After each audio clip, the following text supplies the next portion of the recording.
Gulistan news में आप सभी का एक बार फिर स्वागत करते हैं। मैं मोहम्मद साक आज के कुछ अपडेट्स के साथ एक बार फिर आपके सामने आया हूं। आपको बताते चले, आज रात से लगातार बिजली को लेके आंख मचोली कारगिल लद्दाख में शुरू हुआ है, क्योंकि बताया जा रहा है कि जो केवी हैं लगभग 220 केवी श्रीनगर लेह ट्रांसमिशन लाइन है वो डाउन हो चुका है। पावर डेवलपमेंट डिपार्टमेंट लद्दाख की जानिब से ट्वीट करके बताया गया है कि 220 केवी श्रीनगर लेह ट्रांसमिशन लाइन जो है वो डाउन हो चुका है। आज रात 1:47 पे जोजिला के आसपास में ये जो फॉल्ट आया है और उस वजह से 220 केवी श्रीनगर लेह ट्रांसमिशन लाइन जो है वो डाउन हो चुका है। तो आज से लगातार बिजली को लेकर कहीं ना कहीं लोगों को दिक्कतों का सामना करना पड़ सकता है, लेकिन दूसरी जानिब पावर डेवलपमेंट डिपार्टमेंट लद्दाख का कहना है कि मीन टाइम में जो सप्लाई है इलेक्ट्रिसिटी का वो रिस्टोर किया जाएगा।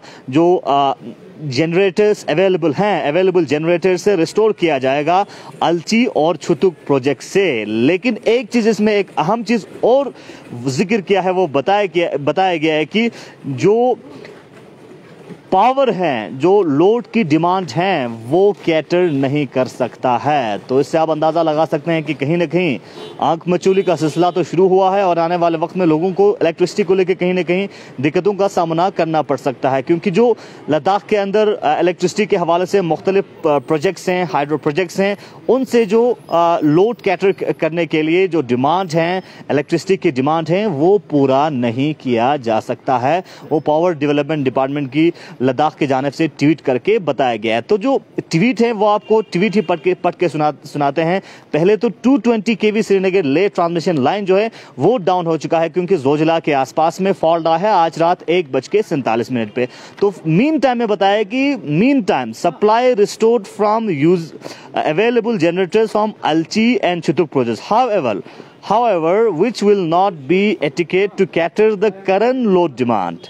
So, curtailment of load will be imposed in the area. तो यही बताया जा रहा है कि जो डिमांड है लोड के हवाले से वो कहीं ना कहीं फुलफिल, जो हमारे पास अवेलेबल जनरेटर्स हैं, अवेलेबल हाइड्रो प्रोजेक्ट्स हैं, वहां से फुलफिल नहीं किया जा सकता। फिलहाल ये अहम अपडेट इलेक्ट्रिसिटी को लेकर और आने वाले वक्त में देखने वाली बात अहम होगी। और जिस तरह से एडमिनिस्ट्रेशन की जानिब से, पावर डेवलपमेंट डिपार्टमेंट की जानिब से यूनियन टेरिटरी लद्दाख के कारगिल जिले में खासकर दोनों जिलों की बात करें, इलेक्ट्रिसिटी लोगों को मुहैया करने के लिए किस तरह के इंतजाम किया जाता है, क्या जो 220 केवी डाउन हो चुका है जोजिला के आसपास में उसको लेके उसके ऊपर कामकाज जो है उसके रिपेयरिंग के हवाले से कामकाज किया जाता है। अगर काम किया जाता है, काम कर सकता है, तो अगर बन जाता है तो लोगों को कहीं ना कहीं फैसिलिटी मिल सकता है। दूसरी जानिब वेदर अपडेट भी आपको देते चले। लद्दाख के अंदर इन दिनों मौसम काफ़ी सुहाना है, खुशगवार मौसम है, बिल्कुल क्लियर स्काई हैं, लेकिन जब भी मौसम साफ हो जाता है सुबह शाम ठंड में काफ़ी इजाफा हो जाता है, टेम्परेचर काफ़ी ज़्यादा नीचे गिर जाता है। और आज के अगर आपको वेदर अपडेट दे, आज मिनिमम टेम्परेचर लद्दाख के अंदर काफ़ी नीचे गिर चुका है। खासकर सबसे पहले दुनिया का दूसरा सरतरीन इलाका द्रास की बात करें, द्रास में इस वक्त -28 डिग्री सेल्सियस आज का जो है मिनिमम टेम्परेचर रिकॉर्ड किया गया है द्रास के अंदर। कारगिल की बात करें, कारगिल में -19.6 डिग्री सेल्सियस टेम्परेचर रिकॉर्ड किया गया है। और लेह की बात करें, लेह में -14 डिग्री सेल्सियस जो है वो रिकॉर्ड किया गया है। और नुब्रा की बात करें, नुब्रा में -16.3 डिग्री सेल्सियस रिकॉर्ड किया है। तो आप जानते हैं ठंड बढ़ने से कहीं ना कहीं लोगों को और भी दुश्वारियों का सामना करना पड़ता है। और दूसरी जानिब मार्केट में अगर हम स्टॉकिंग की बात करें, फ्रेश वेजिटेबल्स की बात करें, कारगिल के अंदर कहीं ना कहीं फ्रेश वेजिटेबल्स की कमी जो है वो नजर आ रहा है। और दूसरी जानिब रेट में भी काफ़ी इजाफा कहीं ना कहीं देखने को मिल रहा है, क्योंकि सप्लाई जो है एसेंशियल कमोडिटीज़ के हवाले से, फ्रेश वेजिटेबल्स के हवाले से वो इस वक्त हवाई परवास के जरिए आ रहे हैं, एयर कनेक्टिविटी के जरिए आ रहे हैं। तो उससे जो कार्गो चार्ज बढ़ने से रेट में भी काफी इजाफा हुआ है। लेकिन मार्केट में ठंड बढ़ने की वजह से वेजिटेबल्स की हालात भी बिल्कुल एकदम ख़राब नज़र आ रहे हैं। बिल्कुल जो जितने भी फ्रेश वेजिटेबल्स हैं, सब्जियां हैं, वो पूरी तरह से जम चुका है। और मॉर्निंग और इवनिंग के टाइम पे रोड भी काफ़ी स्लिपरी हो जाता है। और मॉर्निंग की टाइम की अगर हम बात करें, मॉर्निंग के टाइम पे जो रोज़मर्रा ज़िंदगी में, डेली लाइफ में यूज़ करने वाले जो सारा सामान है और साथ साथ जो पानी की अगर हम बात करें, वो जम चुका होता है।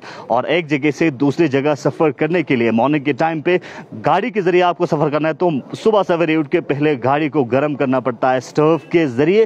फिर इसके बाद गाड़ी के इंजन जो है गर्म होने के बाद आप मूव कर सकते हैं, लेकिन उस वक्त रोड्स के हालात भी काफ़ी खस्ता होता है। तो फिलहाल इस तरह के अपडेट्स, इस तरह की स्टोरीज जो है हम आप तक पहुंचाने की कोशिश करेंगे। फिलहाल ठंड में लद्दाख के अंदर दिन ब दिन इजाफा।